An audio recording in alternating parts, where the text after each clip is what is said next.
Hello students, मैं हूं श्वेता। स्वागत है आप सभी का हमारे इस यूट्यूब चैनल लखनऊ लर्निंग में। लिसनर्स, आज के इस वीडियो में हम टीडीएस के बारे में पढ़ेंगे। इससे पहले वाले वीडियो में मैंने आपसे टीसीएस के बारे में डिस्कशन किया था। अभी टीडीएस क्या होता है, तो टीडीएस का मतलब होता है टैक्स डिडक्टेड एट सोर्स। तो ये जो टॉपिक है लिसनर्स, वो मैंने indirect tax law and account से लिया है। तो टीडीएस के बारे में आज के इस वीडियो में हम डिटेल में जानेंगे। तो आइए स्टार्ट करते हैं लिसनर्स। वीडियो स्टार्ट करने से पहले एक और बात, अगर अभी तक आपने हमारे इस चैनल को लाइक शेयर और सब्सक्राइब ना किया हो तो जरूर करें, ताकि आपको हमारे इस वीडियो से रिलेटेड डेली नोटिफिकेशन मिलते रहे। सो आइए जानते हैं कि टैक्स डिडक्टेड एट सोर्स क्या होता है, यानी कि टीडीएस क्या होता है। सो लिसनर्स, टीडीएस के बारे में सबसे पहले जान ले तो एक ऐसा सिस्टम है जो कि इंट्रोड्यूस किया गया है इनकम टैक्स एक्ट के अंडर में। और वो जहां पर क्या होता है कि जो टैक्स होता है वो डिडक्ट किया जाता है अपने सोर्स ऑफ इनकम से, यानी कि जो भी आपके इनकम के सोर्स होंगे वहां पे आपको टैक्स को डिडक्ट किया जाता है। बोला गया कि इसका क्या मतलब है, तो इसका मतलब ये है कि अगर पर्सन पेमेंट करता है, जैसे जो डिडक्टर है, तो क्या करेगा, डिडक्ट करेगा टैक्स को, यानी कि माइनस करेगा टैक्स को, डिडक्ट करेगा before making the payment to the recipient and deposit the same with the government. यानी कि किसी भी रेसिपिएंट को, किसी भी डिडक्टी को पेमेंट करने से पहले वो क्या करेगा, उस चीज को का पेमेंट करेगा और उसके बाद वो डिपॉजिट कर देगा गवर्नमेंट को। बोला कि ये जो सिस्टम है ये एप्लीकेबल होता है वाइड रेंज ऑफ पेमेंट पर, यानी बहुत ज्यादा बड़ा पेमेंट करना हो तब एप्लीकेबल होता है। जैसे सैलरी हो गई, इंटरेस्ट हो गया, कमीशन हो गया, या फिर और भी बहुत सारी चीजें हैं। अब कुछ बेसिक प्रोविजंस है टीडीएस के। कौन कौन से प्रोविजंस हैं उनके बारे में वन बाय वन डिटेल में डिस्कशन करेंगे। तो सबसे पहला आता है लिसनर्स हमारा टीडीएस की एप्लीकेबिलिटी, यानी टीडीएस कहाँ कहाँ एप्लीकेबल होता है। तो टीडीएस एप्लीकेबल होता है बहुत तरीके की इनकम पर, जैसे कि सैलरी पर सेक्शन 192 के तहत, इंटरेस्ट ऑन सिक्योरिटी सेक्शन 193 के तहत, रेंट सेक्शन 194 आई के तहत, और कमीशन और ब्रोकरेज सेक्शन 194 एच के तहत, पेमेंट टू कॉन्ट्रैक्टर, यहाँ पर मैंने सेक्शन दे रखे हैं, आप देख सकते हैं 194 C, payment to professional section 194 J, payment for dividend section 194, और payment for purchase of immovable property section 194 I ए।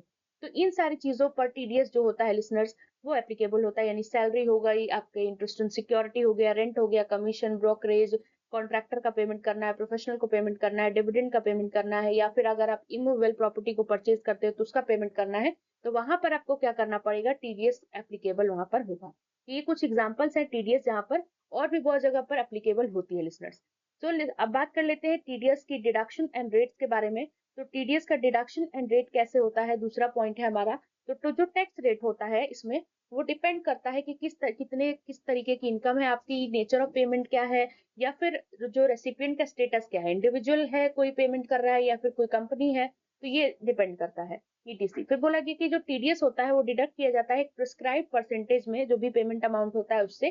जैसे एग्जांपल के तौर पे मैं आपको शो करूँ कि जैसे सैलरी है मान लीजिए, तो टीडीएस किस पर बेस्ड होगा, इंडिविजुअल की इनकम टैक्स स्लैब पे, यानी कि उसकी कितनी इनकम है स्लैब रेट के अकॉर्डिंग हम अपना चेक कर लेंगे। फिर उसके बाद अगर इंटरेस्ट फ्रॉम फिक्स डिपॉजिट है, तो जो रेट होगा वो 10% के अराउंड में होगा। लेकिन अगर कमीशन और ब्रोकरेज है तो ये 5% के अराउंड में होगा। तो ये जो रेट्स है लिसनर्स, वो चेंज होते रहते हैं एनुअल फाइनेंस एक्ट के अकॉर्डिंग, बोल सकते हैं आप कि ये डिपेंड करता है कि recipient has submitted any pan details, मतलब कि जो रेसिपिएंट है जो कलेक्ट कर रहा है, उसने कोई pan details, permanent account number detail क्या किया है, सबमिट किया है, या फिर कोई क्लेम या जो लोअर रेट्स में हो। तो कह सकते हैं कि ये किस केस में होता है, फॉर्म 15G या 15H के केस में, और टैक्स ट्रीटीज के केस में। तो ये बेसिकली बताया गया है लिसनर्स। नेक्स्ट हमारा बात कर लेंगे हम टीडीएस ऑन सैलरी के बारे में, यानी कि जो tax deducted at source on salary, तो ये कैसे होता है। तो टीडीएस ऑन सैलरी ये डिडक्ट किया जाता है एम्प्लॉयर के द्वारा, जो कि उसके इनकम टैक्स स्लैब रेट पर बेस्ड होता है, जो भी इम्प्लॉय पर एप्लीकेबल होगा। जो इम्प्लॉयर होता है लिसनर्स, तो क्या करेगा कि इम्प्लॉय की पूरी एनुअल इनकम का एस्टिमेशन निकालेगा, फिर उसके बाद जो टीडीएस है, जो जो भी मंथली कट मतलब डिडक्ट करना होगा, वो डिडक्ट कर देगा क्यूमुलेटिव बेसिस पे। और ये बेसिकली तब होता है जब हम एक एलिजिबल कंडीशंस पार कर जाते हैं, जैसे कि सेक्शन 80C के तहत इन्वेस्टमेंट डिडक्शन हो गया, सेक्शन 10 के तहत जो एग्जाम्पशंस मिलते हैं, जैसे कि एचआरए का हो गया, हाउस रेंट अलाउंसेस जो होता है। नेक्स्ट आता है हमारा फोर्थ पॉइंट लिसनर्स, जो है वो बात कर लेता है टीडीएस ऑन अदर पेमेंट, यानी कि सैलरी की बात हो गई, अब अदर पेमेंट की बात करेंगे। तो इसमें क्या है, तो इसमें बताया गया कि इंटरेस्ट पेमेंट, अगर इंटरेस्ट रेजिडेंट को पे कर रहे हैं जो वो 10,000 से ज्यादा हो गया ऑन सेविंग अकाउंट या फिक्स डिपॉजिट में, तो टैक्स डिडक्टेड एट सोर्स जो है वो बैंक के द्वारा डिडक्ट किया जाएगा या फिर किसी भी फाइनेंशियल इंस्टीट्यूशन के द्वारा डिडक्ट किया जाएगा।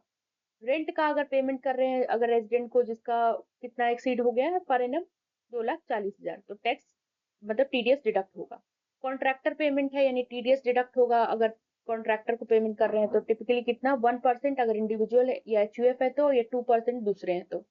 अब बात कर लेते हैं next, TDS deducted by the deductions by the deductor. ये लास्ट पॉइंट है लिसनर्स इसमें। तो जो डिडक्टर होता है यानी कि वो पर्सन या वो एंटिटी जो पेमेंट करता है तो वो रिस्पॉन्सिबल होगा टीडीएस को डिडक्ट करने के लिए किसी भी डिडक्टी को पेमेंट करने से पहले, यानी किसी भी रेसिपिएंट को पेमेंट करने से पहले। एग्जाम्पल के तौर पे जो एम्प्लॉयर होता है वो टीडीएस को डिडक्ट करेगा एम्प्लॉय की सैलरी से उसको पेमेंट करने से पहले। तो लिसनर्स आई होप आपको ये सारी इन्फॉर्मेशन क्लियर हो गए होंगे। वीडियो अगर आपको थोड़ी भी अच्छी लगी हो, इन्फॉर्मेटिव लगी हो, तो लाइक शेयर एंड सब्सक्राइब करना बिल्कुल ना भूलिएगा और कमेंट में जरूर बताइएगा कि आपको ये वीडियो कैसा लगा। Thank you.